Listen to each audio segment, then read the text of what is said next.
Hey, good afternoon, everyone, and welcome to the First Step Shelter meeting, December 19th, 2017. I'd like to call this meeting to order and ask for a roll call. President Derek Henry. Here. Treasurer Joe Forte. Here. Board Member Mike Panaggio. Here. Board Member Dwight Selby. Here. Board Member Bill Milano. Frank Frizio with Ponce and Lynn. I'm covering for Councilmember Milano, who sends us regards. He's out of town. Okay. Thank you, sir. And I'm here, sir. Okay. This time we'll move on to our approval of our agenda. We'll entertain a motion to approve the agenda for today. So moved. Second. All right, we have a motion and a second. All those who are in favor, please let it be known by saying aye. Aye. And those opposed, the same sign.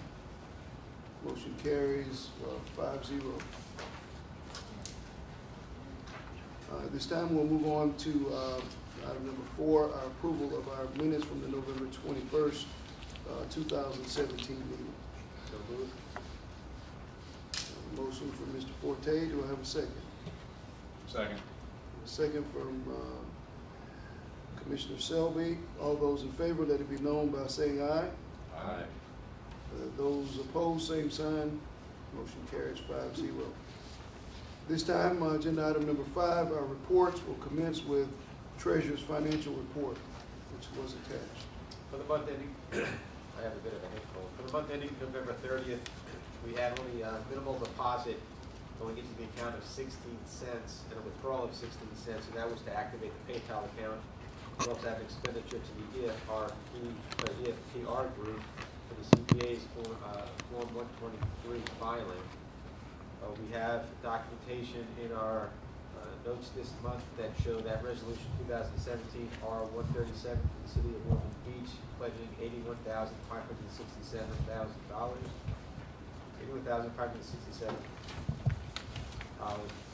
That'll be paid quarterly payments to First Step Shelter upon receiving a certificate of occupancy for the shelter. So that's a pledge of the future, but we want to make note of that.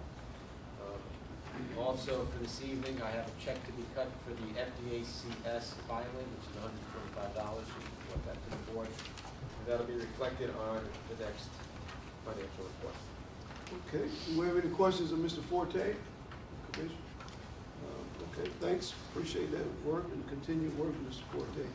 At this time, our Justice Commission co-chairperson, Judge Bill Schuman, will give us a presentation. Good afternoon, gentlemen. Hi. Certainly. I'll be happy. I believe in your packet is a report from our meeting in November. I couldn't be here last month to give that report and review. We are scheduled to meet again in January. I would say that the overarching consideration of the Criminal Justice Committee is that this shelter complies with federal case law, and a shelter that does comply with federal case law gives law enforcement the necessary legal tools to lawfully reduce street homelessness while protecting the civil rights of everyone. Homeless people, business owners, taxpayers, everyone. The board had previously tasked the Criminal Justice Committee to consider 4 questions. Those 4 questions were, first of all, how can the design of the building improve security and safety, thereby reducing liability and operational costs? In other words, what should we consider in the physical layout of the structure? The second question was what should the process be to admit people into the facility, and how will people be screened for criminal history, outstanding warrants, things like that? The third issue has to do with police protocol. What are the procedures going to be for the police when people are brought to the shelter? And finally, what happens to the criminal case when people voluntarily opt to go to the shelter in lieu of being arrested? Those last 2 questions are for another day. The first, I'd say, 1.5 questions we were able to answer at our meeting in November. The design elements were gathered through interviews with local folks, and I see a lot of them already reflected in the most recent plan here today. So we were happy to see that. One point of entry and exit used at all time by guests.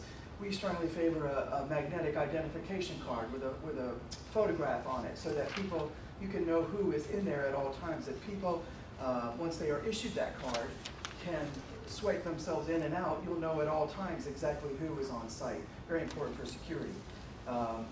Fencing, cameras, bathroom design, all of these things we discussed with the architect, and as I say, many of these items are already reflected in the new design.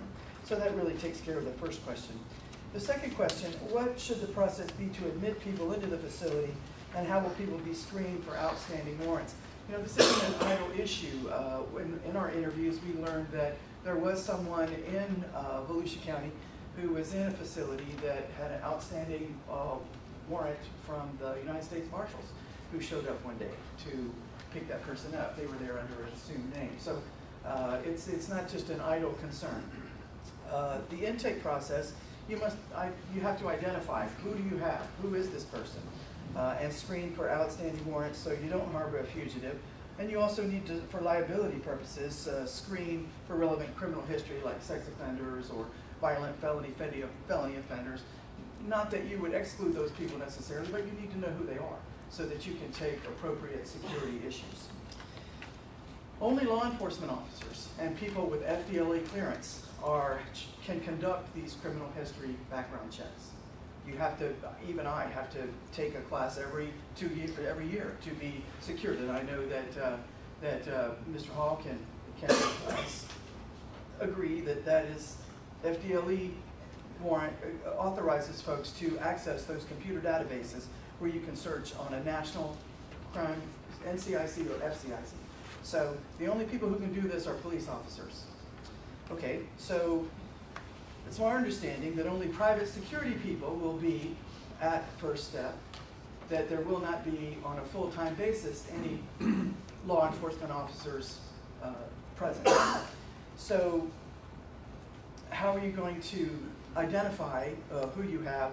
If only police officers can do this, what does the process need to be so that you can identify who you have, what their criminal backgrounds are, and do warrants checks? The recommendations are listed on the second page of this report here. The primary intake process must be by law enforcement agencies in lieu of arrest for trespass or other minor offenses. If someone is brought to the shelter instead of going to jail by the police, particularly cities and the county or sheriff who have participated in funding the shelter, should get preferential treatment because of the limited space. Now that's certainly for this board to determine. Are you going to charge cities who don't participate? It seems to me that that's something that you're going to have to consider at a later time. But there is limited space. Giving some sort of preference to cities and the county that have participated and the operating expenses ensures future funding, if nothing else. So if people are brought there by law enforcement agencies, either by participating cities or the sheriff, they will already have done a criminal background check, checked for outstanding warrants, checked for on a nationwide basis. So that's, most people or many people will arrive in that manner.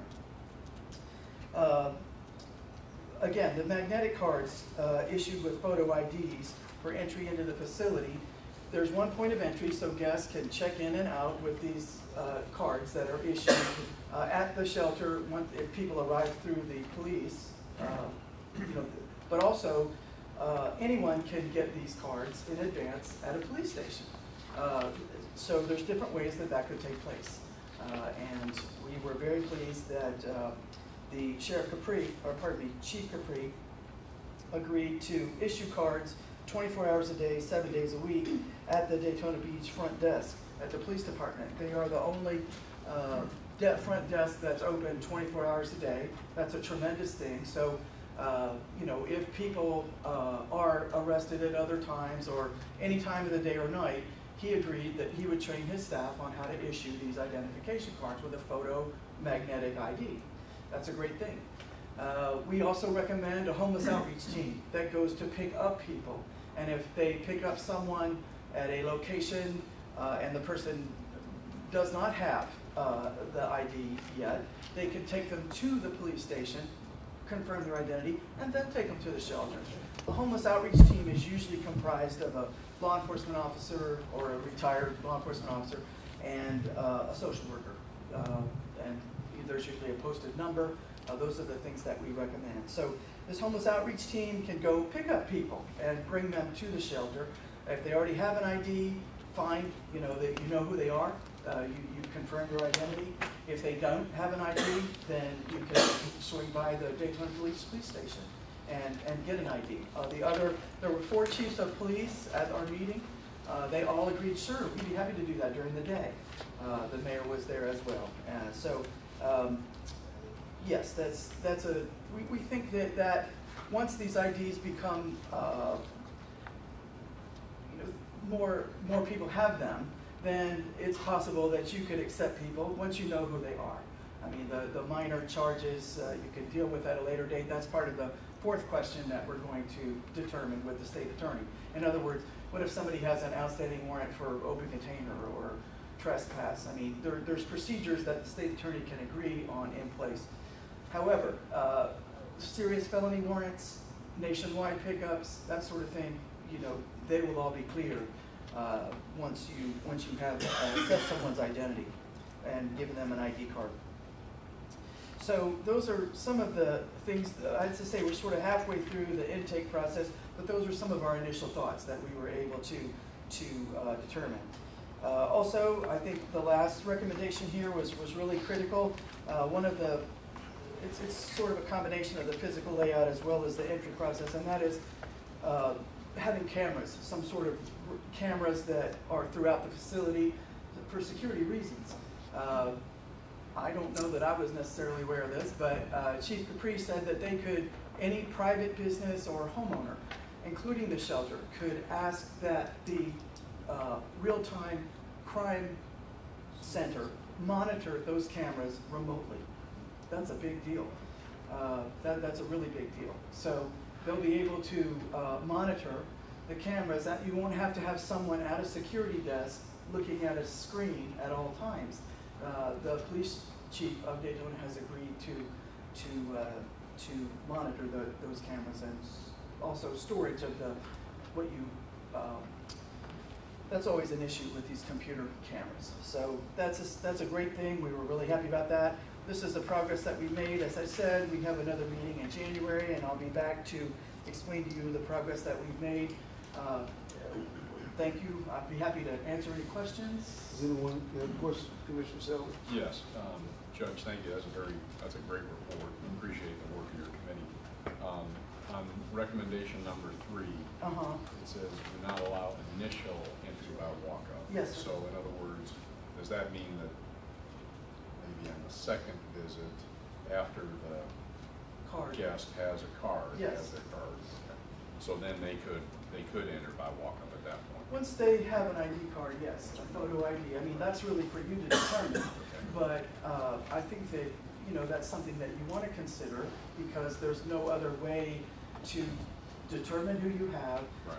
There's no other way to determine, to prevent, a bus full of people showing up that you have no idea who they are.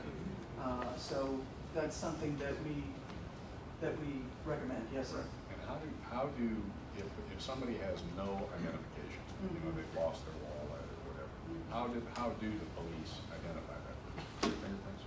That goes to the FBI database. Rapid ID, yes. And what if they've never been fingerprinted? That's unlikely. Spoken from experience. Okay. And the hot. I'll second that. Yeah. Okay. And the final question: are the hot team? Do you envision that those would be volunteers? They could be. There are grant funding available for those things in the community now. I think, whether they're employees of First Step Incorporated or volunteers or whatever, or in kind from cities, and that's another, an in-kind donation could be that. But I think it is, once you get a phone number out there, hey, if you are homeless or someone comes to you, a service provider, and wants transport, that's how they get there. And if they need to swing by and get an ID, that's the way that could take place. There's lots of different types of magnetic cards. I think it's a great idea because it also will help us with capacity control. Absolutely. As well. Yeah. As long as there's no way to get out without the card swipe. Right. So you're right about the security side. Yes. Otherwise, we don't know who's in actually there and who's Absolutely. not.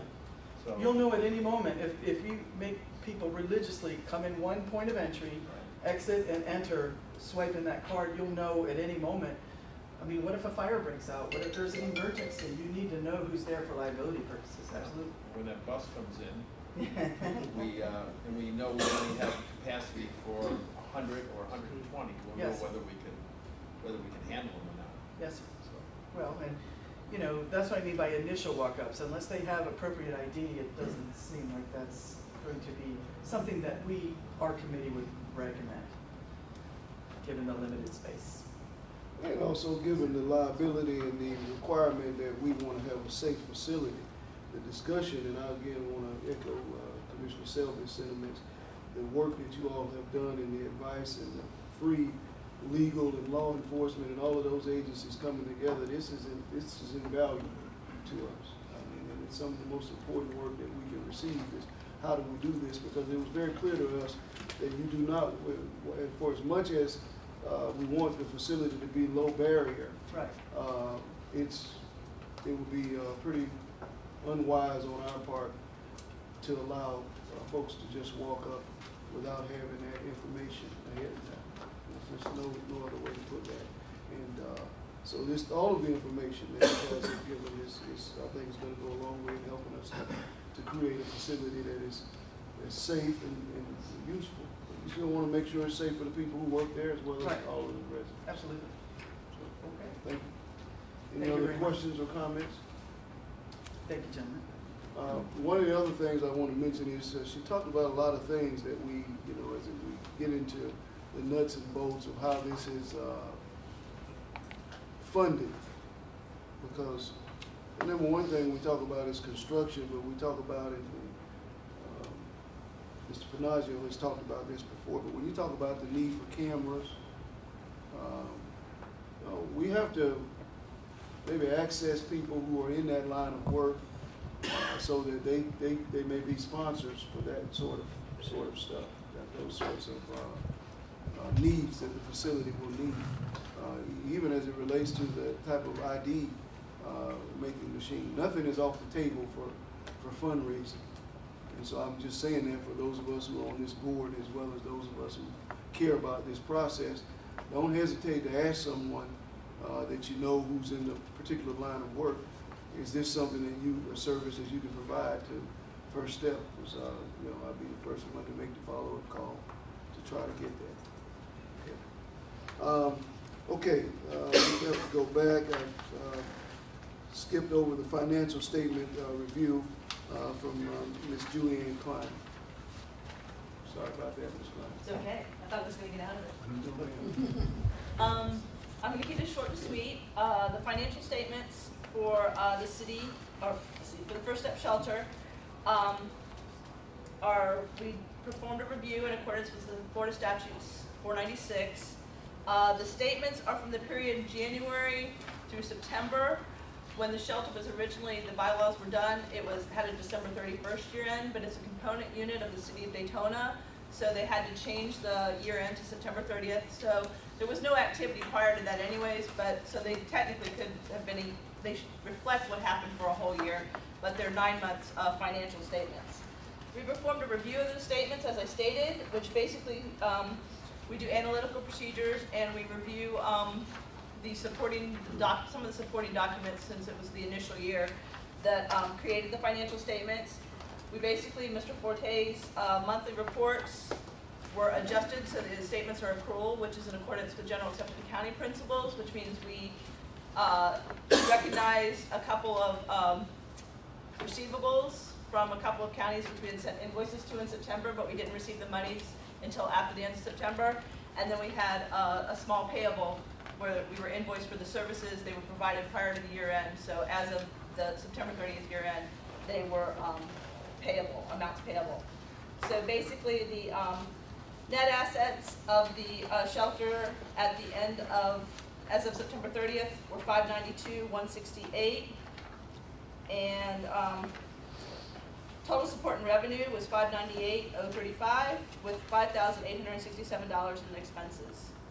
The notes to the financial statements tell a little bit more about the about the shelter itself and what their purpose is, and a little bit about the financial statements. But I wanted to keep it short and sweet. I know everyone wants to go home tonight, so if you have any questions, I'd be happy to field them for you. But basically, I think they speak for themselves.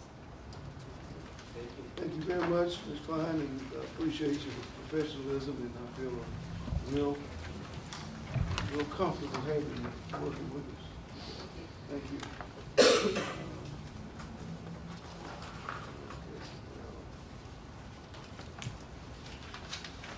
Moving on to old business, we have none. New business. Pardon me, I'm sorry. I just saw a note here in the financials, changes in net assets without donor restrictions. Could somebody just, Basically, what that means is that the donors themselves have not restricted what the use of those for. They're basically to be used for the mission of what First Step is set up for. They're not waiting for us to do something else, like you have to complete the project. As the board designates that they're needed, then they will be utilized for the mission of First Step Shelter. very good. So there's not any real ties? Sir, we have to continue with the business of the meeting. I don't want your question to I go- thought that was the business of the meeting. And it's for us to conduct the business of the meeting. When you have questions at the end, I may allow you to ask, or you could ask her in private, but that's just, we Okay. don't take public comment at this time. Very good. Mayor Okay. Henry, Yes, ma'am. I forgot to mention, the board needs to approve and accept the financial statements so they can go with the report that Mr. Durham has to send for the application. So the board needs to approve and accept those financial statements. Okay. And Mr. What's- Chair, you're gonna need to ask for public comment before you approve that. We'll take the comment, but we won't take the questions to the presenter. Okay. At this time, we'll take public comment as it relates to, well, of course, we got to have a motion first. Do I have a motion from Mr. Forte? Do I have a second? Second. Okay. We have a motion and a second to accept the report as given. And at this time, we'll take public comment on the issues that we're about to vote on. So if you have a comment, sir, you're welcome at this time to speak. Well, thank you. Yes. You can come up and just state your name if you could. Yes, I will. Sure. Yeah, no problem. Yeah, my name is Al Jenkins, and I had that You can question. come over here to this mic right Oh, now. use the mic. Okay. We are recording this one. Oh, okay. My name is Al Jenkins, and the question that I had, I believe you answered. And that question was changes in net assets without donor restrictions. And I believe you answered that question. So that is all that I needed to know. And with that, I can go back to my chair. I would like to ask one other thing, although I hope that it's pertinent to the financials, and that would be that because of the delay that we have been seeing by architectural rendering and by architectural design, I understand there's almost a 2-year delay, and I was wondering whether any of the funds that were set aside or committed to the First Step Shelter in fact have a timeline on that they could be brought back before the 2 years has expired to get it completed. There are no restrictions. Oh, perfect. That's good. Thank you so much for answering. Okay, do we have any other comment from the public? Before we take a vote, do we have any other comments from the board? Hearing none, all those in favor of acceptance of the report, let it be noted by saying aye. Aye. Those in opposition, excuse me, same sign. Motion carries 5-0. Okay. We said we had no old business. We'll move on at this time to new business. We'll have a report from the workshop for RFA 2018-101 sale financing for smaller permanent supportive housing developments for persons with special needs and homeless households. Mr. Dave Young. Okay, On the mayor asked that I attend the workshop on the 11th, and I did so by conference call. The call was 3 hours, but you know, don't get nervous. I've shrunk that down. I'll only take an hour of your time to get through this. It's okay. I laid in front of each one of you some notes, along with the packet that we received to conduct the workshop. And so I'll move through this quickly and can certainly answer questions at the end. What basically sale financing is the state apartment incentive loan program.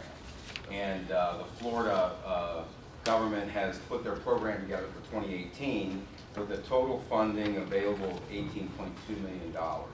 That's split up in two different pockets, if you will. 14.2 million of it goes to projects that include 70% of the units being designated for individuals with special needs, and 20% of the units designated for homeless households or permanent supportive housing. And the homeless households is defined by section 420.621.5 of the Florida statute.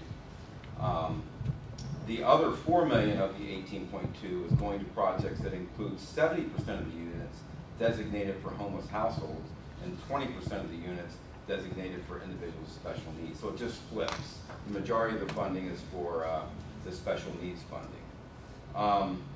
An applicant can only apply for one of the two. They can't apply for the special needs and the homeless households pocket of funds. They can choose either or, but not both.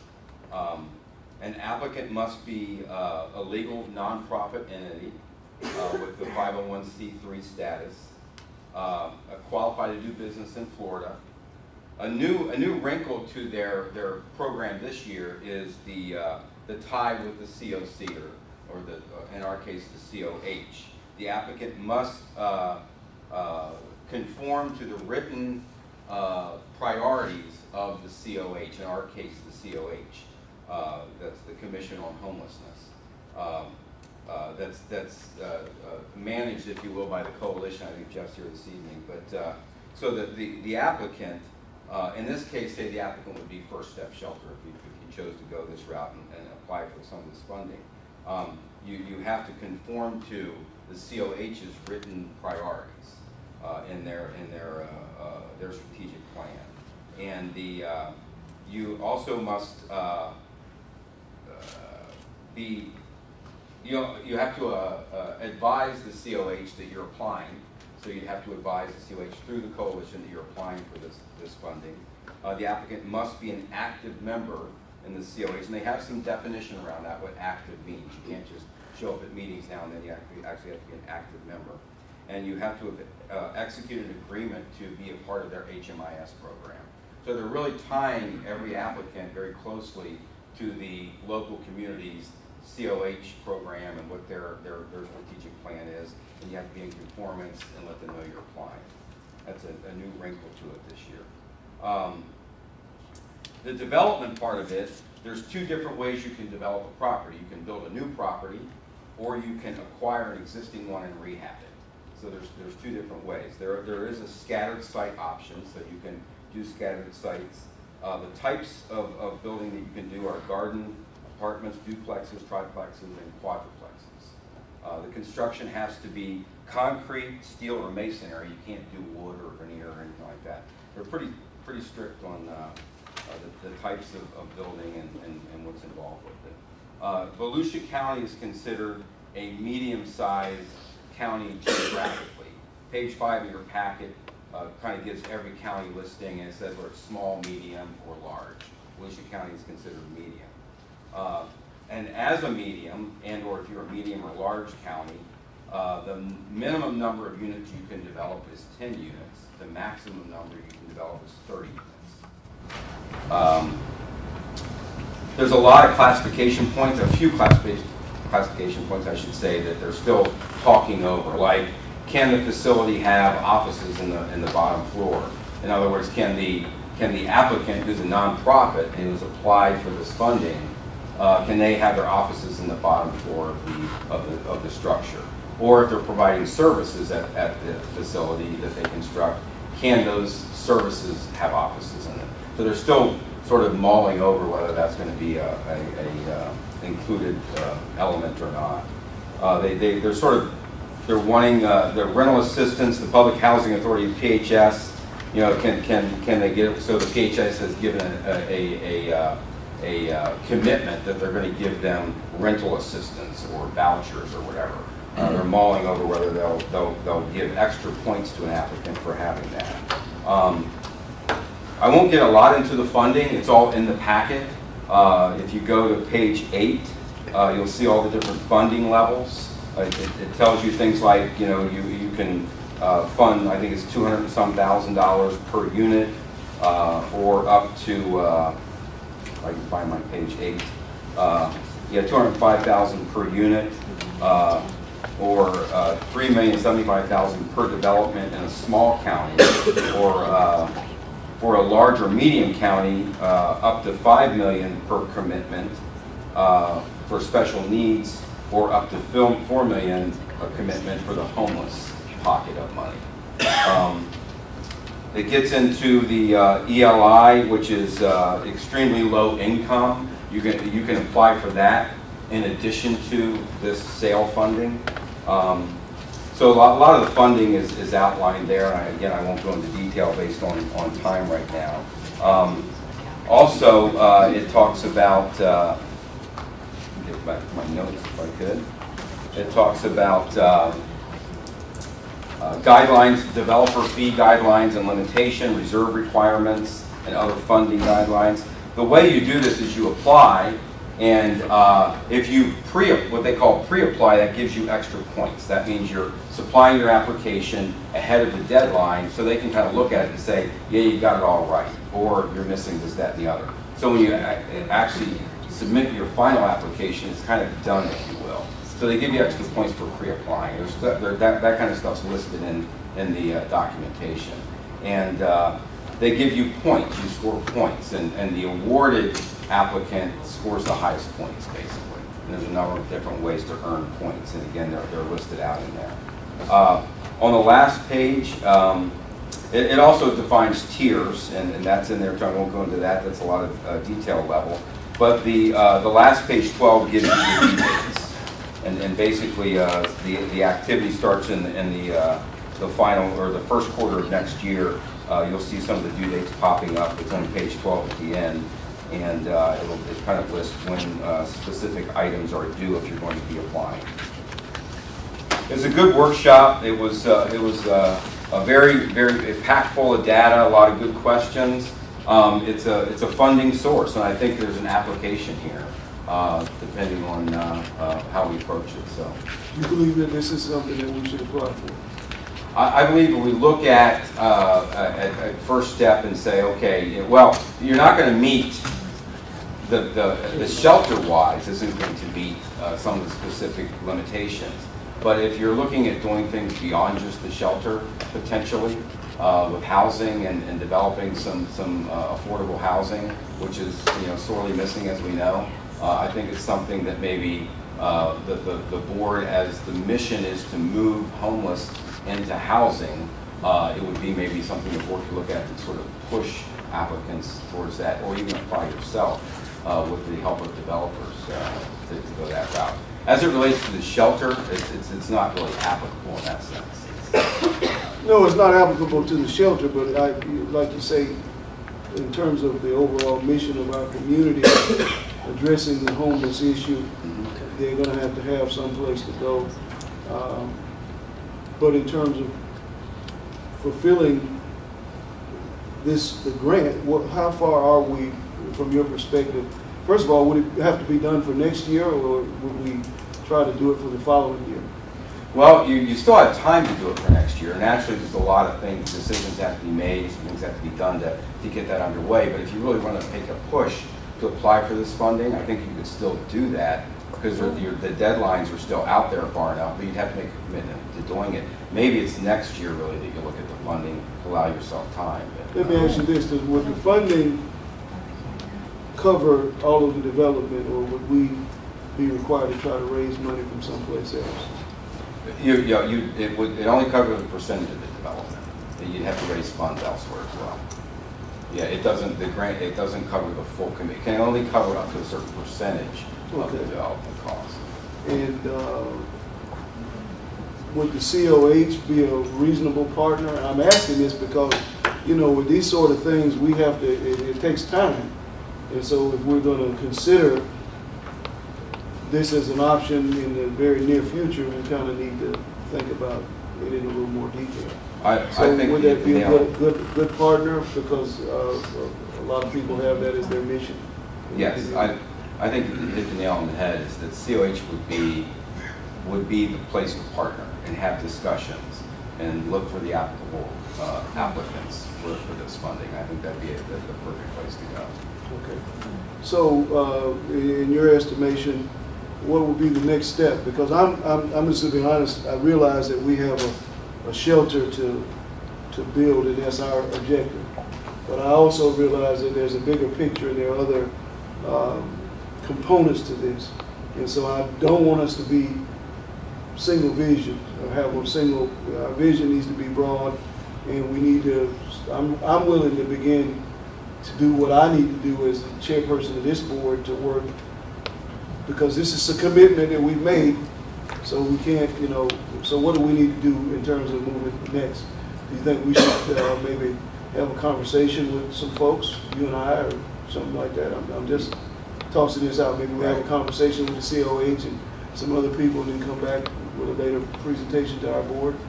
I think that'd be a great, I think the place to go would be to the coalition. I think Jeff White is, he's probably familiar with this funding. He's probably touched it before and has some level of knowledge as it relates to that. He's very versed on what the priorities and the strategic plan is for the commission.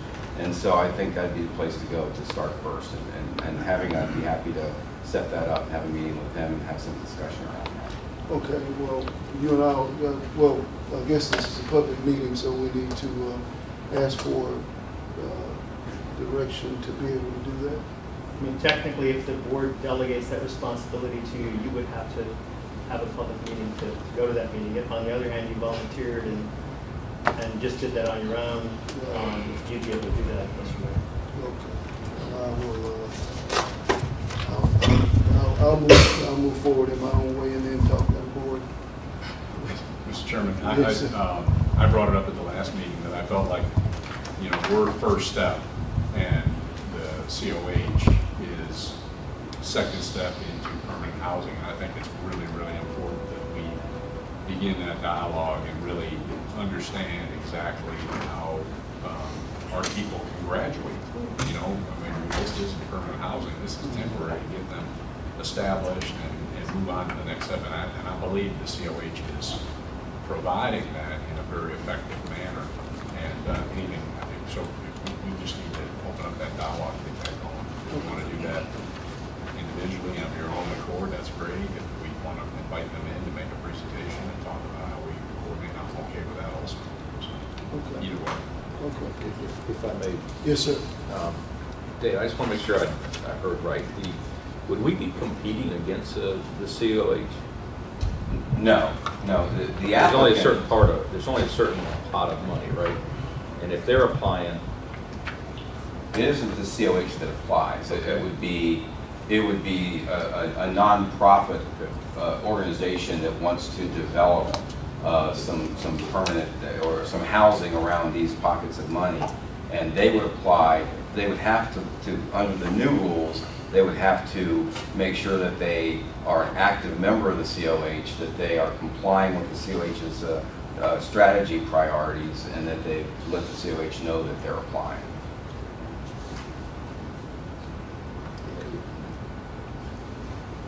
All right. Thank you, sir. I'll be talking to you soon. Okay. All right, this is a very heavy action, meeting with some great information and good stuff. So, Catholic Charities Contract Review and Action, Attorney Ben Gross. Thank you, Mayor Henry. I will give you a walkthrough of the agreement, the highlights. I know that Catholic Charities is going to want to address the agreement as well. At some point, I have a list of, I'm going to call them errata changes, just based on some, not errors in the agreement necessarily, but some corrections that I was receiving comments on, even in the few minutes leading up to the board meeting. I do want to say at the outset that the whereas provisions, which provide the factual basis for the agreement, refer to 3 exhibits. And in the run-up to today's meeting, there may have been a little bit of confusion as to what those exhibits are. So I just want to tell everybody who might have been grabbing documents in the audience what the exhibits are. So Exhibit A to the agreement would be the resolution 1785, that the city approved granting First Step Shelter $400,000 for a series of 5 years. And incidentally, the third whereas on the first page incorrectly states 4 years. It's for a 5-year period. Exhibit B is Resolution 17173, and the agreement that resolution approved. That's the interlocal agreement between the county and the city, by which the county agreed to participate in the funding for the construction of the shelter as well as its operation. And Exhibit C is a conceptual plan. It's the latest conceptual plan that I understand exists for the shelter. Again, those are background documents. We recited them in the agreement mainly to make sure Catholic Charities had them available, and Catholic Charities has all of those documents. I'm not going to spend any time on the whereas provisions. Let me just start you with Section 2 on page 2. Section 2.1 would make Catholic Charities, and actually it's a subsidiary of Catholic Charities, the acronym for which is CCCFHS. I'm just going to say Catholic Charities while we're talking about it. It would make Catholic Charities the exclusive manager and operator of the shelter. And as Section 2.1 outlines, Catholic Charities would provide assistance during the development of the shelter and then manage the shelter once it's running. As referenced in Section 2.2, also on page 2, the term of the agreement would be 5 years from the date signed, and the parties could extend the agreement for a series of additional terms of 5 years each. Well, excuse me. It's 5 years. Yeah, go ahead. It's an initial term. 5 years from the date of the CO, and then the additional period before that. So it's 5 years plus the time right. from whenever it's signed until the CO. So right. whatever that time. Yeah, the 5-year period doesn't run until it's operational. Right. Okay. Article 3 breaks down Catholic Charities' duties, and at the top of page 3, in A1, you'll see a reference to some critical tasks that have to begin even before an initial budget can be prepared. In fact, as I've learned from talking with the representatives of Catholic Charities as well as our staff, these tasks need to be at least underway a good bit before an initial budget can be prepared. Paragraph A has to do with developing project manuals. And the way I understand project manuals is they're going to be a very detailed set of operating procedures covering every aspect of operating the shelter, including some of the things that were discussed by Judge Schulman today, depending upon what decision points are made by this board. So one of Catholic Charities' first tasks would be to assist this board in developing those project manuals. And if you read that paragraph A, you would give a very sort of high-level policy guidance. And they would also provide assistance in helping you determine that policy guidance, and they would work on those project manuals. Paragraph B is the development of contracts for what contract refers to as FMS services. These are the critical services that hopefully will be provided by service providers who are willing to provide them as in-kind services. Food, it's not clear at this point to me whether you will be able to secure a supplier of food services as an in-kind service, medicine, and security. But what's key for all of these 3 contracts is they're major components of the operation of the shelter as I understand it, and they could impact substantially on the operating budget. Now, one thing I do want to tell you is that in earlier meetings, I think it was discussed that Catholic Charities had concerns about contracting for those services directly. They have agreed to be the contracting party, subject to some conditions that are referenced in this agreement. So they would begin working on the negotiation of those contracts subject to this board approval immediately, and those contracts need to be well underway in order to come up with an initial annual budget. Maybe they need to be executed by then, I don't know. And then the last task and the critical task on page 3 is the actual preparation of the initial annual budget. Now, at a certain point, and this contract doesn't dictate it, there will be an initial annual budget prepared by Catholic Charities, and that budget, along with all of the budgets that ensue after that, all of those annual budgets would be prepared by Catholic Charities in accordance with the requirements of the agreement, and then subject to your approval. But because some of these tasks need to be commenced before that budget can be prepared, we wanted to specifically call those out. Later on, you'll see that because for the most part, Catholic Charities is paid and has authority to make payments to third parties through this budgeting process. One of the reasons why we called out these critical tasks up front is we could have a mechanism to pay Catholic Charities before the budgeting process is done. So what you'll see is that there's a startup fee that they're paid on a monthly basis up through the date on which the initial budget's approved. And then at that point, they're going to switch over to the normal payment scheme, which we'll get to.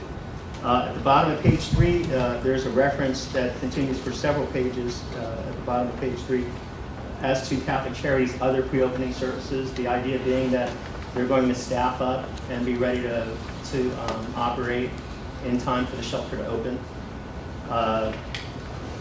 Those services include getting personnel together, buying furniture, fixtures and equipment, providing for an orientation, obtaining software, negotiating the various contracts for supplies and services.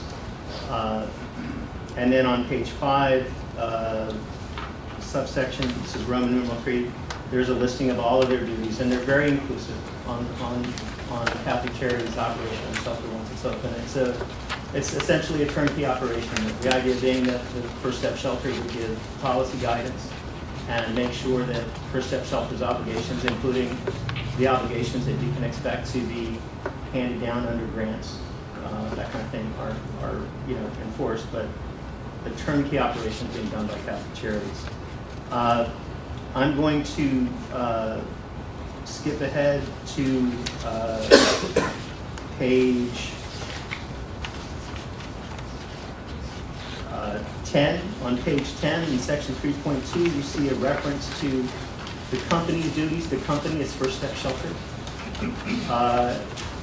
And among other things, your duties are about a half page long, which tells you who's responsible for most of the work here in operating the shelter.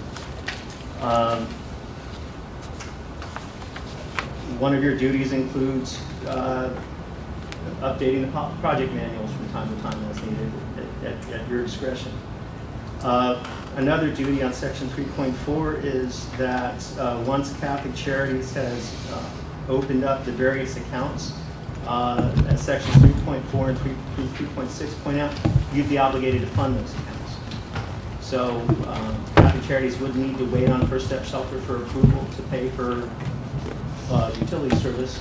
The budget would have broad budget categories, and Catholic Charities would be authorized to write checks. So are we funding that account a year in advance, 6 months in advance? You would fund the accounts, the amounts that are in the approved budget when the approved budget is approved, with one exception.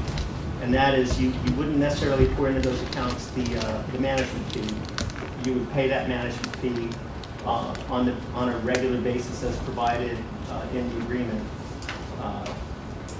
So Catholic Charities would have control of all of the funds that are in those accounts that are set up. Once the budget is approved, we're then going to deposit that amount, that annual budgeted amount, into the Catholic Charities accounts for them to then disperse. That's right. That's right. The entire year in advance? That's the way this agreement is written.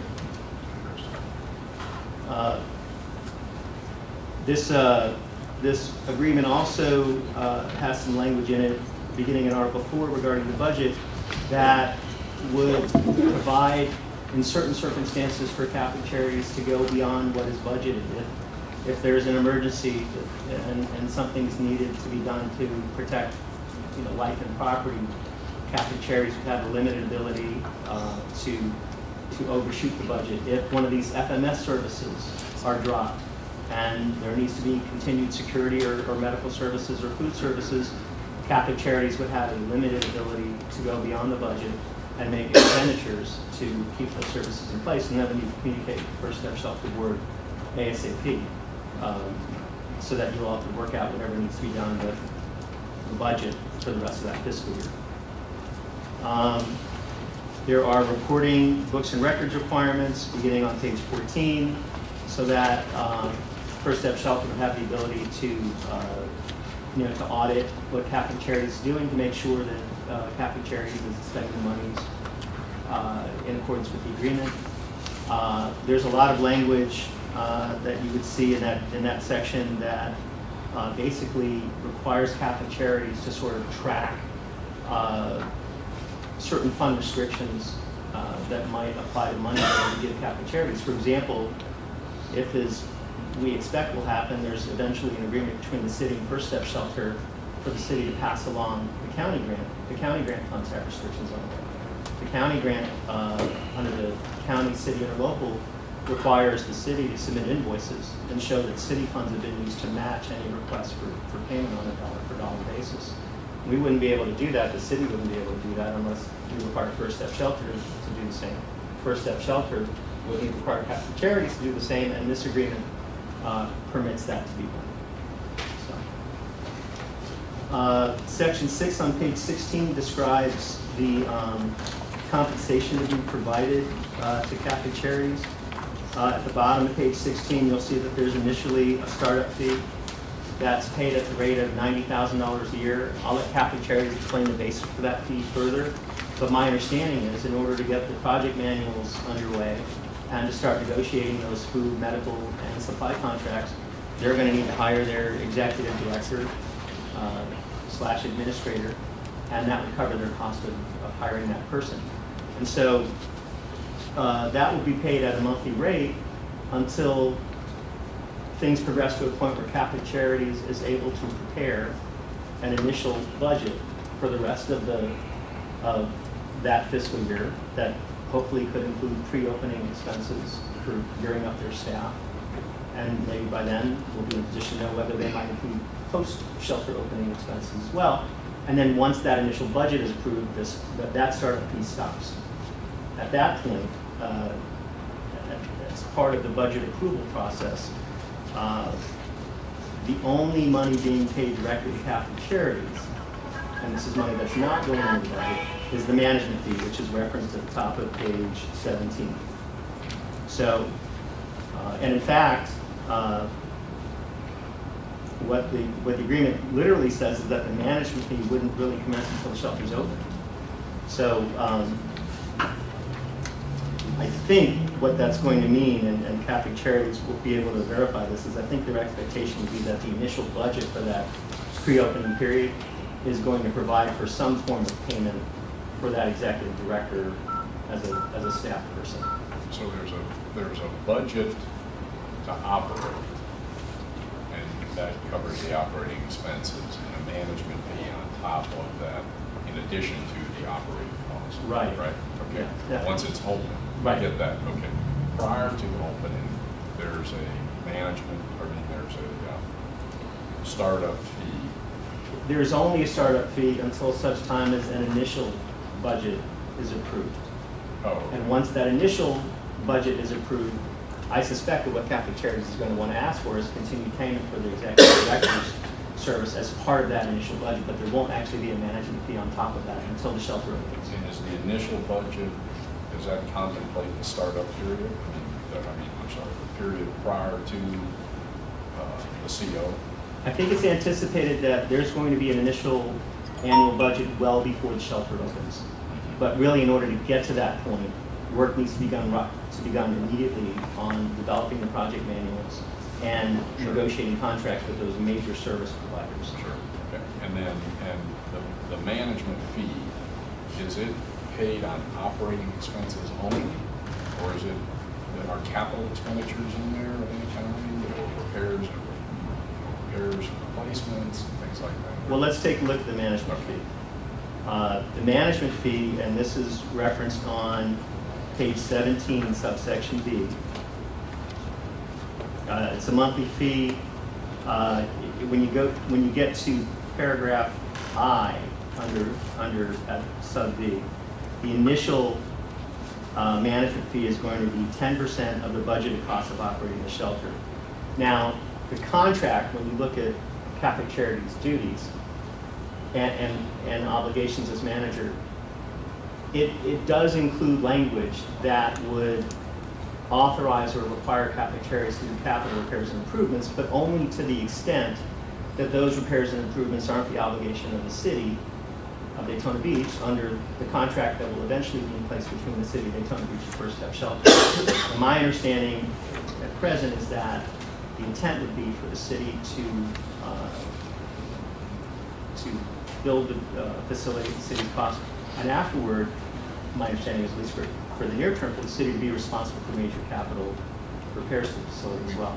In commercial real estate, we would call that a triple net lease, where I'm sorry, it wouldn't be a gross lease because it's the opposite, where the landlord, and I'm calling the city of Daytona Beach the landlord, and we would be, First Step Shelter Board would be or Inc. would be the tenant. And so in this case, the landlord, the city, would be responsible for all maintenance or major maintenance, I guess, major repairs. I guess that's to be determined in this lease, right? It's going to be determined in the agreement between First Step Shelter, excuse me, and the city The city of Daytona. which needs to follow Sure. this agreement sometime. Okay, so who's going to own the furniture, fixtures, and equipment? First Step Shelter is going to own the furniture, fixtures, and equipment But that's going to be purchased with some of the $2.5 million? with budgeted funds, and those budgeted funds would presumably include. And when you say $2.5 million, are you referring to the county's Yes. grant? Yes. So there were two components to the county's grant. One component was for constructing the facility. Another component is for operating the facility. I don't have the agreement right in front of me, but my recollection is that the county grant says if there's any money left over from the actual construction, some of that construction money could be used to buy the furniture, fixtures, and equipment. I don't know if there will be money left over, but if it's not from that source, then it could also be partially funded by the county operating grant.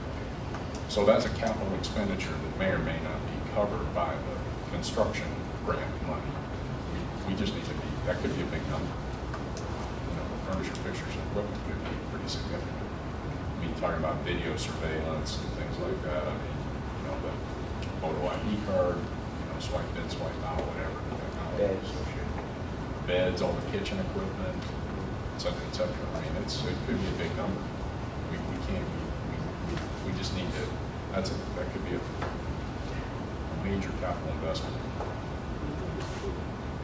Anyway, just Continuing on, the management fee would be subject to an adjustment after the end of the first fiscal year or partial fiscal year in which that management fee is paid. And remember, the facility could be built in the middle of a fiscal year. The management fee isn't due until the shelter's open. So there could be, in fiscal year 1 or fiscal year 2, a partial year management fee equal to 10% of the budgeted operating costs. So Roman numeral 2 on page 17 describes the annual adjustment to the management fee, and it would be the greater of 10% of the budgeted operating costs for the fiscal year, or I've got a math problem here and I'm not a math guy, but basically it would be the product of their prior year's management fee multiplied by a number. And I'll let Catholic Charities explain the basis for that multiplier. But I think it accurately describes how that would work. And then there's language beginning on Article 7 regarding termination and assignment.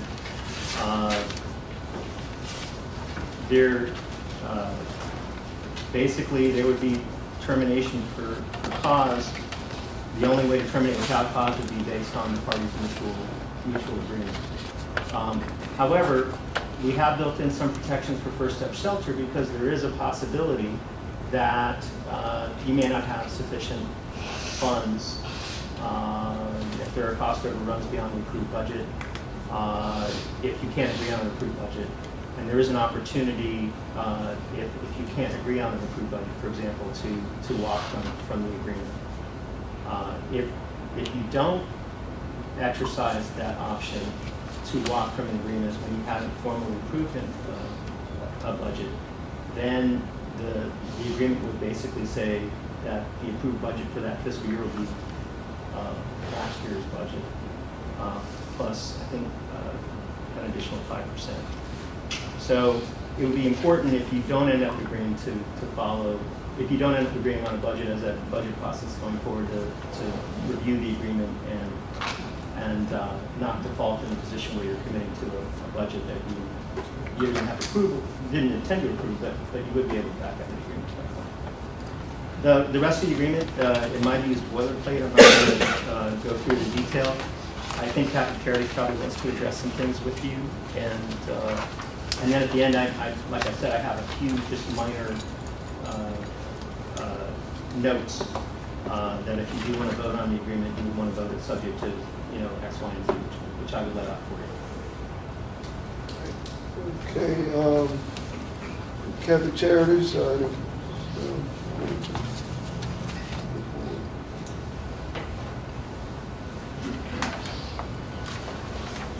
good to see you. Good to see all of you.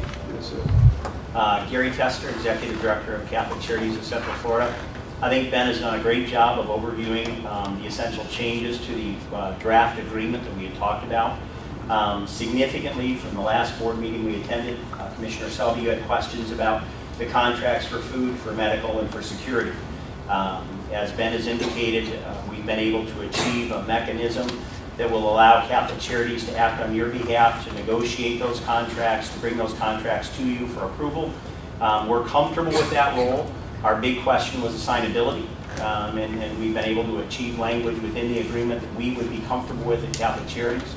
I think probably rather than repeat many of the things that Ben has said, I would be very comfortable in answering questions that you might have about how we would proceed. I do want to share with you, and I shared with Dr. Durham earlier today via email, our council has talked with Joe Ramirez, our Senior Director of Finance, and I, and we are comfortable with the terms of the agreement and are prepared to move forward as this board would like to do. Very good. That's wonderful news, and I want to ask the board if you have any questions first. Absolutely. Yes, sir. Okay. First of all, thank you for great work on what looks like a really good agreement here. I think it's a good agreement, but more importantly, thank you for agreeing to be the primary and exclusive contractor. That I think is incredibly important for the organization of this nonprofit. So I sincerely appreciate that. Relative to your management fee, are CapEx expenditures, in future years once the facility is open, would they be subject to the management fee? I don't believe that would be our intent. No. Yeah. Okay, because that's not, you don't consider that an operating No, expense? sir. Okay, all right, okay, that's good. And I'm just kind of running some quick scenarios, but relative to the management fee, if the budget remained flat, well, first of all, it doesn't increase until the third year, so it's fixed at 10% of the operating expenses for the first 2 years. And then if the budget stayed flat, then the multiplier would kick in, not necessarily flat, but only increased modestly, then the multiplier would kick in. Correct. But if the budget rose, fairly significantly, then it would be 10%. It would be, I defer to my Senior Director of Finance. Joe? Come on up. You're going to need to come up. Yeah. And while he's coming up, let me just mention something. You referred to the third year, but the budget, the management fee adjustment language would kick in the second fiscal year in which the shelter is open, which might include, for example, that if the shelter had been open only 6 months the prior year. Okay, well, I'm looking in the middle of page 17, fiscal year of adjustment, third fiscal year, 1.035. Yeah, and that's one of the errata. It should say second and third year. Okay. All right, well, that's, I just was hoping that they were fixed at 10% in 2 years. Yeah, it depends on the increase. Yeah, I just ran some quick numbers, like if it was at $1 million, just to make the math easy, 10%, it's either, and I'm going in the second, talking about the second year. The first year it's 10%, so just 10%. In the second year, let's say the budget is $1 million, so 10% is $100,000 fee, or 103,500, whichever is greater. So in the second year, the fee would be 103,500. Right? Okay, so then in, let's say in the next year, it's 1.1 million. Budget is or if the budget is 1.1 million, the fee would be 10% is 110,000, or using the 1.035, it would be compared to 103,500, so your fee would be 10%. So as the budget rises, then the maximum we're going to pay you is 10%. Right. But if the budget is flat or only rises very minimally, then your fee is going to go up. Correct. It's going to be more than 10%. It's not going to go up. It's going to be more than 10%. Right. Right. Okay. Mr. Selby, yeah. Part of the rationale for that is it's possible that in future years they can save on operating costs, and it would be a penalty otherwise to reduce their management fee if they're going to saving money. Also, and I didn't mention this to you earlier, but in that scenario that I did discuss where we're having a hard time reaching an approved budget, there is language in there that would require, if funding sources were diminished, it would require them to produce a sort of diminished scale operating. Right. So that might be forced on them, and so this was a little bit of a protection in that regard as well. Now, can you? Ben did a great job of explaining. Can you help me to understand the startup fee? Sure. And how that sure. works? Essentially, the way we're envisioning it. So let's say that the board tonight decides to approve the contract. We enter an agreement. The first thing we're going to do, as I reported at the last board meeting, we would move to hire our director. The director's salary, and then moving now on the preparation of the manuals and moving on the contracts, that's going to require a great deal of what we'll call indirect expense. There is currently no management fee built into that. And so that $90,000 is the initial startup fee. It's an allocation of funding that allows us to hire and pay our director, and then to begin the work that will involve our attorney, et cetera, in getting all of this lined up.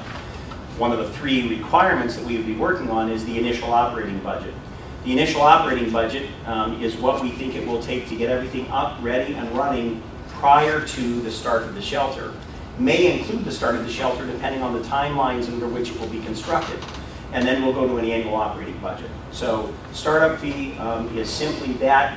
You're allowing us to get moving on the things that we talked about in the last board meeting that will allow us to begin to lift some of the pressure from you as a board, working strictly as volunteers.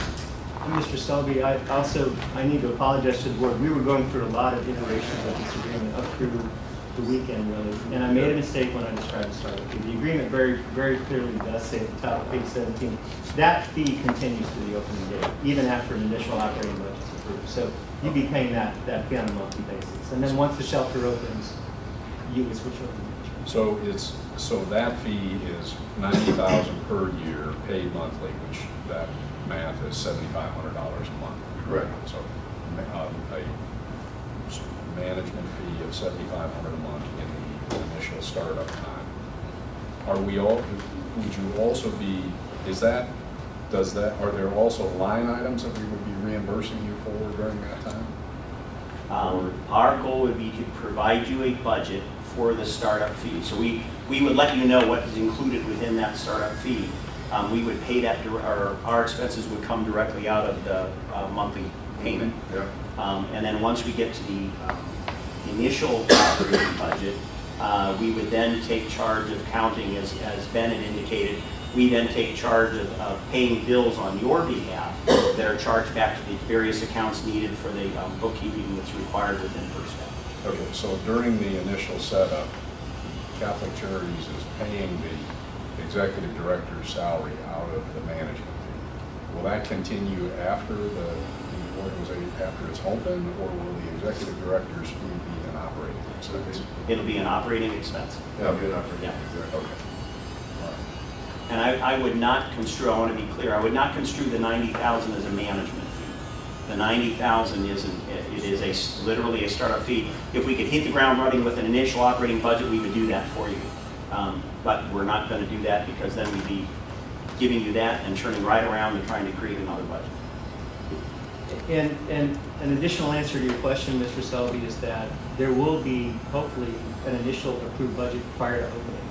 That budget will include and will need to fund the inclusion of Catholic Charities' efforts to staff up. But you'll be able to, in the process of negotiating that budget, determine how soon before the shelter opens should Catholic Charities staff up, how soon should the supplies be purchased. You have some control in that initial budget approval process.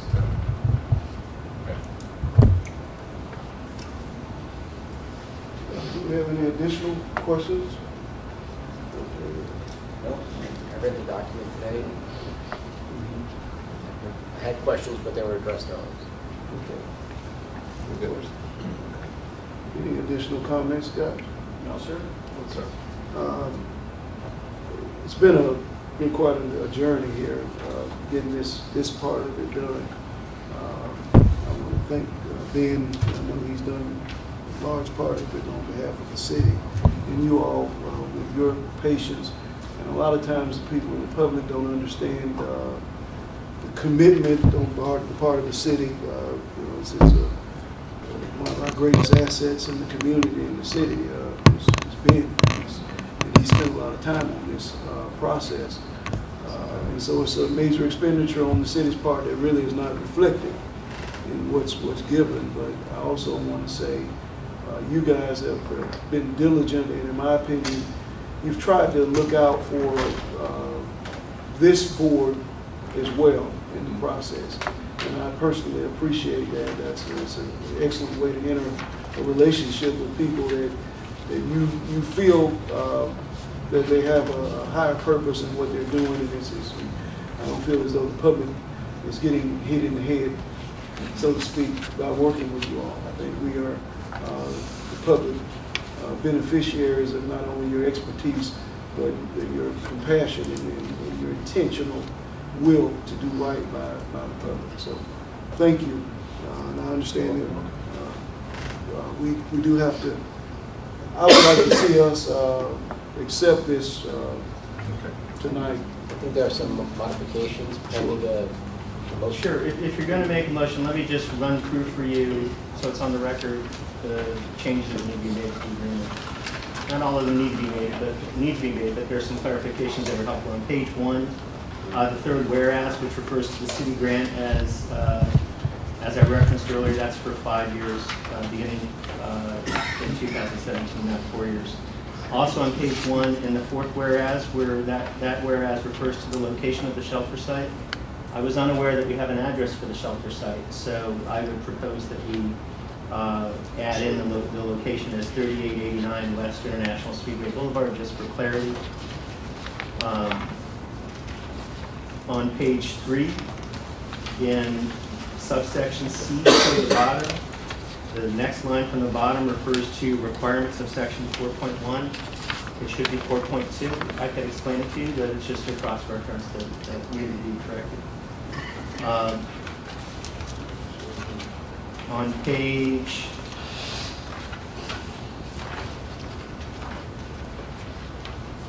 page 10, under B, funding of annual budget, this is the provision that basically requires the First Step Shelter to fund the annual budget once it's approved, and we needed to catch this provision up for the startup fee that we've included. So rather than it's saying toward the end, except for management fees, we would refer to management compensation, and that's the title of Article 6. It pulls in the startup fee. And as I mentioned, you wouldn't be paying those fees out of a budget. You'd be paying them directly to First Step Shelter. And then the last change I had for you was on page 11, section 3.6. This also just needs to be caught up. 3.6 lists the things that need to be funded in the budget. And again, the management fee wouldn't really be funded through the budget, but the budget would reference it and you would pay it directly. So A would be deleted with paragraphs B, C, and D relettered accordingly. And Catholic Charities and our office worked very hard on getting an agreement to that everybody thought was acceptable, and I think that they were very helpful in having to go through multiple drafts over a short period of time. So we think, our office thinks this is an agreement that both the city and First Step Shelters can move. Okay. Very well. I have a question. Reporting, how often, where does it talk about how often Catholic Charities would give us? On page 15, there's a requirement, it's a very detailed requirement, subsection B, that Catholic Charities would give monthly reports, including a balance sheet, a comparative profit and loss statement, supporting records. These are very accounting person-oriented reporting requirements. Monthly aged accounts receivable reports. I think Joe, you probably looked at this kind of information, and there would be a lot of detail in this report. So I guess my one concern is fully funding the entire budget for the entire year in advance. I don't really see the need to do that with monthly reports. I think we could fund monthly, or we could fund quarterly, but I just don't see the need to do that. I'd be happy to make that change if it's agreeable to everybody. Is there something you all would be agreeable to quarterly, or have something other than yearly? I want to make sure we do this right. Yes, sir. We certainly understand the request. We would be happy to work with a quarterly allocation. All right. Quarterly. Thank you, sir. Is there going to be a staff member between First Step and Catholic Charities? We talked about that before. Is it anything that we feel we're going to need?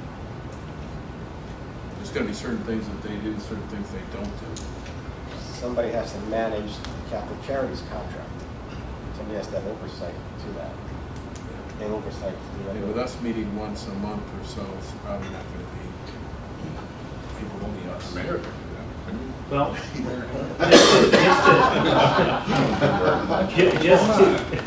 just to amplify the issue, if, let's say, Joe Forte wanted to step up and volunteer to sort of do the monthly review, and you delegated him the authority to do that, he would need to do that in a public meeting, because the whole organization consists of a collegial board making decisions as a group, and that could be unwieldy. You might decide at a later date that you might want to hire an administrator sometime, maybe somebody who has combined experience with administration and fundraising, which I know you've also talked about. I don't know if you find those competencies typically in the same person, but you know, the grant restriction, just by way of example, in the county city grant is pretty specific, and I know the city's going to expect that First Step Shelter, you know, monitor those conditions very closely, and if you get more donors, you may have donors with restrictions on your funds. So even just for Catholic Charities to ask for policy direction in the absence of an employee could be an issue for the board. The city of Daytona Beach has been very generous with legal staff, time, Dr. Lawrence's time, etc. I wonder if in our lease agreement, maybe it shouldn't be in that agreement, but maybe in another. I wonder if there's an administrative person that we could maybe somebody in finance, you know, that we could rent from the city, if you will, on a part-time basis, just to handle the specific accounting type responsibilities, oversight responsibilities. But I do like that fund. That I think fundraising is going to be huge. I'm sure you do too, and I think that's going to be. And I don't know if maybe we contract for that totally, or maybe that does become an employee, you know, a quote employee. I don't know. I guess the snake that's closest to me, the one that's more important right at this point is that administrator, because I don't imagine you're going to be able to be our staff person forever, right? I don't know. Once you sign this agreement with them, I don't know where I stand with them. Yeah. Well, I mean, if we can count on it. I know that, that he has other assignments, but I will be leaning on the city manager to continue to allow us to get some services out of it. And I think that will happen, but I can't speak for that. Right. Directly. Okay. Some of the duties that we're talking about, would they not be able to be handled through our Ms. Klein and in her office? I mean, we're talking a monthly or quarterly report or quarterly. I'd rather pay Ms. Klein some extra to review what we're doing, so as we don't make mistakes. That's a very good idea, because we're talking primarily about accounting, meeting the letter of the law and the interlocal agreement, the agreement between this board and the city, the county and the city and this board. I think it goes beyond that, though. I think it goes into,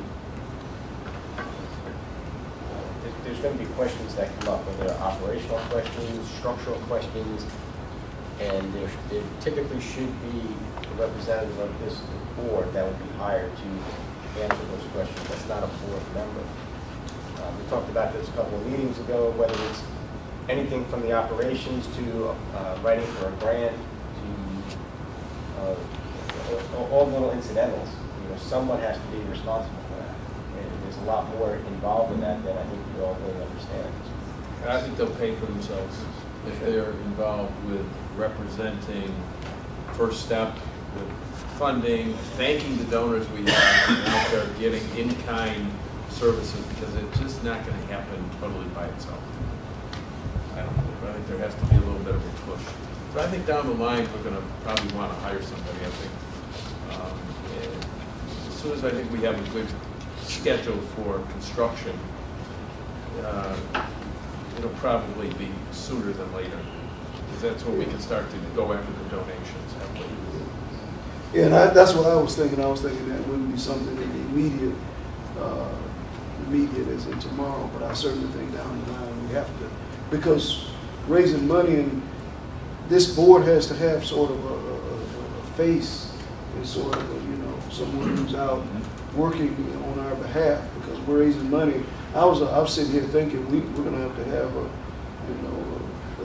huge fundraiser, and some of it will have to be done through in the form of like a band wedge and that sort of stuff. Those are things that we're going to have to do to raise money so that we have a consistent face in the community, and certainly Catholic Charities will be a great asset to helping us to raise money. But we have to, so I do agree that it's just a matter of when, because now we're making a commitment tonight to start spending money.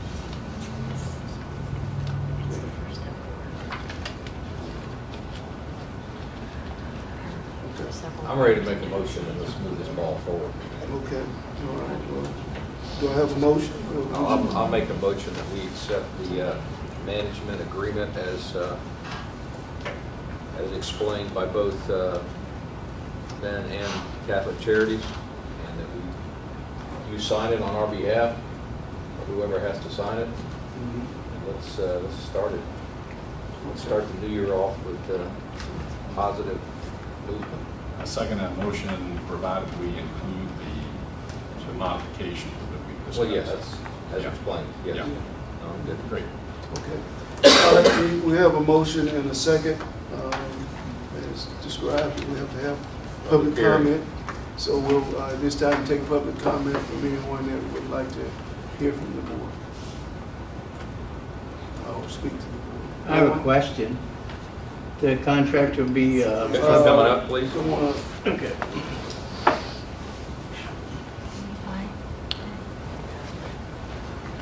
Michael Pastore, I live in Daytona Beach, homeless advocate. I have sent a couple of public records requests out, and it doesn't. I don't believe that there's any paperwork between the surrounding cities, Holly Hill and South Daytona, and the First Step Shelter Board. that commits those cities to their, like, I think Ormond Beach was 82,000. I remember. Now, is this just a gift, or is there some certain, is there a paperwork? Okay, do you just write first at Shelter Board a check for $82,000 or $50,000 and just say, here guys, have fun? Or is there some paperwork, some expectation of spaces in the shelter or anything like that? Do I have an answer to that? Go ahead. Well, I know, sir, that the city clerk's office has your request and they're gathering the documents that you asked for. Okay. I don't believe that any of the grants that have been given by our sister cities have come with any written contract provisions requested for the city commission. There's no expectation. There's nothing that I'm aware of, but the reason that this board consists of all of those members is that when we arrive at a point where we, with Catholic Charities, describe the rules, then we will all have a voice at the table, and we will make those decisions as a board. And this contract what you're voting on tonight, that'll be a public record as well, correct? Yes, public record now. Okay. You have a copy of it? All right, thank you. Mr. Mayor, Pastor, Yeah. I just, I'm on the Ormond Beach City Commission. Yeah. I think there's really sort of two parts to the answer. Okay. One is from a legal perspective. We pass a resolution, the city of Ormond Beach did, the commission, to contribute, it's pretty close to $82,000. Right. And one of the conditions in that contribution is that funding doesn't start until there's a certificate of occupancy for the shelter. So once the shelter is built and is open, then we'll make quarterly payments beginning then, okay, of our $82,000. And so we did not request a contract with expectations about like how many beds or anything like that. We're trusting, I don't want to speak for the commission, but I'll speak for myself. I'm trusting that this board will do what they've said they will do as, you know, as one of those. And then and that really gets into the sort of the non-contract, the non-legal side of that, which is that this is a community effort. We recognize in Ormond Beach that homelessness is a problem county-wide, and certainly throughout the entire east side of the county, and we're doing what we think is our share, or helping to support the effort. Okay. Again, we appreciate the lead that the city of Daytona Beach and Volusia County have taken to make it a reality. I understand. Okay, and in a follow up to that, back 4 years ago when we were doing a lot of due diligence about the shelter in Pinellas, which can be, and some people think that that's the model for what we're doing here. A lot of the surrounding cities initially put in money, and then they fell by the wayside after a few years. Okay, and Dr. Marvin said, oh, well, their problem was solved, so they didn't feel like they needed to give any money. So I'm just wondering if there's certain milestones or objectives that need to be met for these continue, because there's going to be a big piece of the pie going down the road. So that's what my concern is. Thank you. Thank you, sir. Okay, do we have any other comments from the public? Okay, thank you all. Hearing none, we have a motion and a second on the floor. All those in favor, let it be known by saying aye. Aye. Those opposed, let it be known by the same sign. Motion carries 5-0. Hooray, hip, hip, hooray. Welcome, Catholic Charities.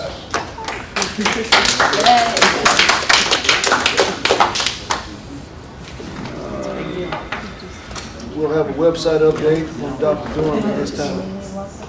Thank you, Mayor. Just very quickly, everyone, I have been able to go in and do some updating to the website.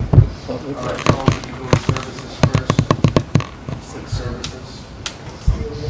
First, there you go. You'll see here under this link that there is now a complete semi-complete, informational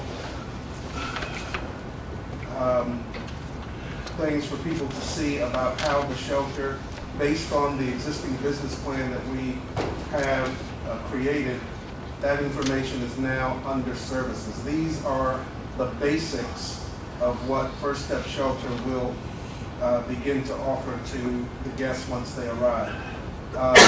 Obviously, this will be updated and changed and amended as Catholic Charities begins to actually formulate the program based on those people who are in there and the services that they offer to them.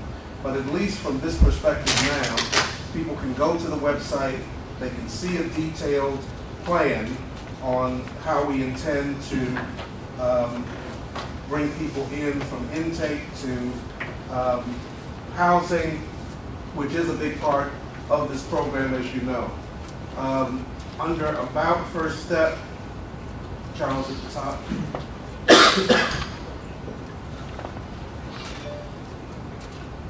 Into the header About First Step.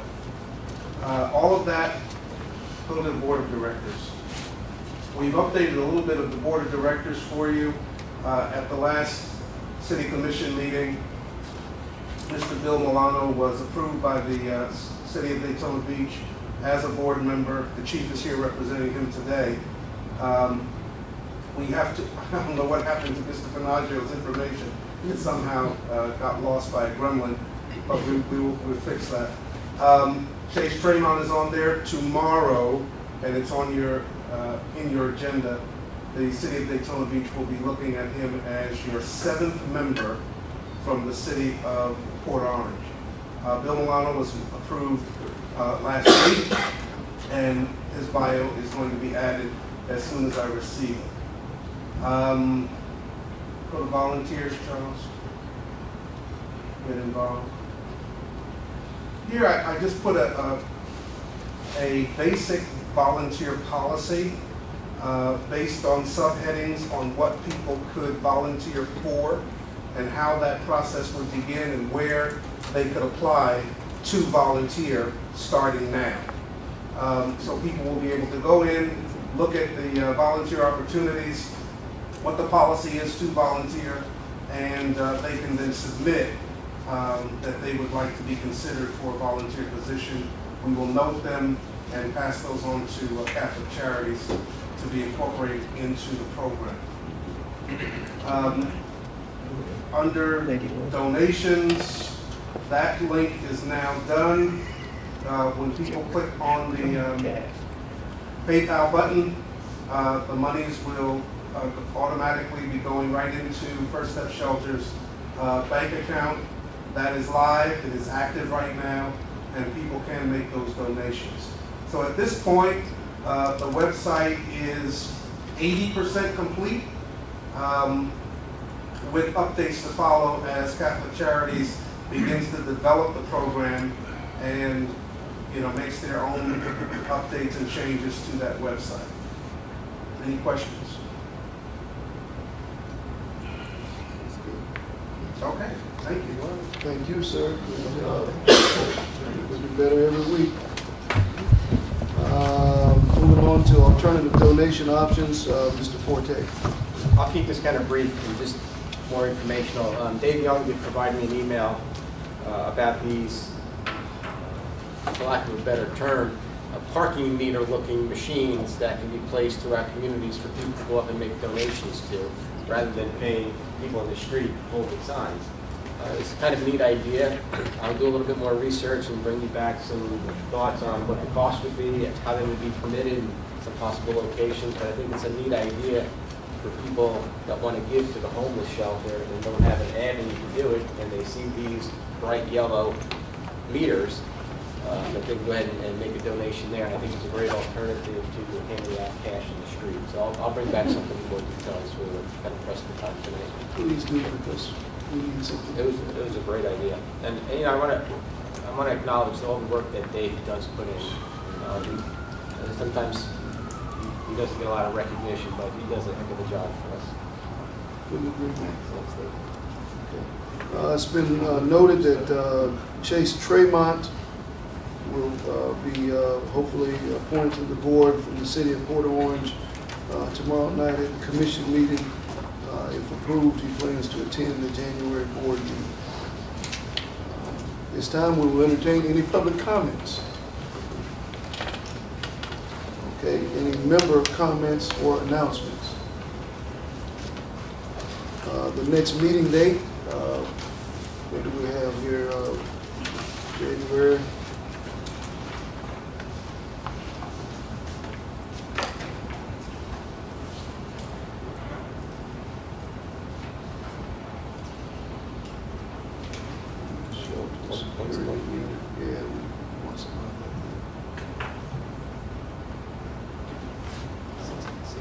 Sixteenth is what I have already on the calendar, Mayor. Works for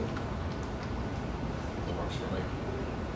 Okay, I wonder what that is, 149B, oh, that must be here, that's on. Okay. This 149B, is this the place? I think so. Okay, Well, I you know have, what, no, I'm sorry, Mayor, we'll cancel that. That is the Justice Committee meeting on the 16th, it's not your meeting. oh, okay, because I see something here, yeah, 149B, I'm sorry. Social Security meeting. That's on the 9th. Now we moved to the No, 16th. it's been moved to the 16th. Oh, okay, all right, So 16. the 9th is open, the 2nd, the 23rd, or the 30th. Okay. I'll be out of town. Down. Okay, let's go for the 9th. It's good for me because I haven't started the Mayor's Fitness Challenge yet until the 16th. That's when I start that. January. School starts in 4 years. Yeah. 4:30. Yeah, 4:30 on that day. Mr. Menaggio is going to be out of town, Mayor. But Okay, let's see.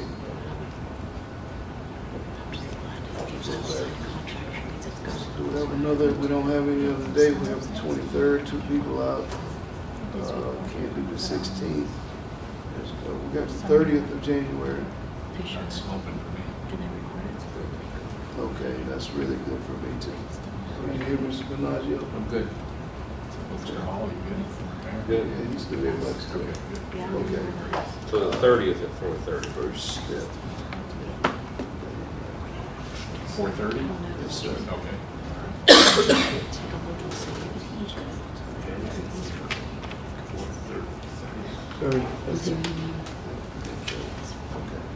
All right, well, I'd like to wish everyone a very Merry Christmas, Happy Hanukkah, Happy Kwanzaa, Happy Times. And again, couldn't be happier with First Step Shelter. I'll go out and call Father Field and tell him that his suggestion has finally paid off after all those first early meetings. Please tell him. And this meeting is adjourned.